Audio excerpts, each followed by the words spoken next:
Imaginez-vous avoir un cours en visio depuis l'espace. Eh bien si je vous disais que ça a failli arriver. Nous sommes le 26 janvier 1986. Et ce jour-là, c'est le lancement de la navette spatiale américaine Challenger. À bord de cette navette, on retrouve 7 membres d'équipage, 5 hommes et 2 femmes. Parmi ces 2 femmes se trouverait Christa McAuliffe, une professeure de sciences qui avait pour but de donner le tout premier cours depuis l'espace à la télévision. Alors le 27 janvier 1986, la veille avant le lancement de la fusée, plusieurs ingénieurs qui étaient venus émettent certains doutes sur la sécurité et les risques de cette dernière. Et pourtant, la NASA contredit tout propos venant des ingénieurs. Alors, le jour J, le 28 janvier 1986, malgré un vent glacial, le public venu voir le lancement s'accumule de plus en plus. Et il est maintenant temps du décollage. 10, 9, 8, 7, 6, démarrage des moteurs principaux.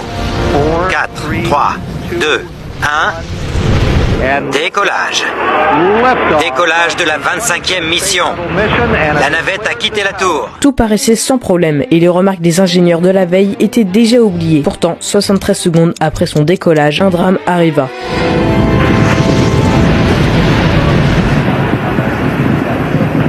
La navette spatiale américaine Challenger explosa, entraînant la mort des 7 astronautes. Et ce qui devait être l'un des jours les plus importants pour les Américains fut l'un des jours les plus douloureux.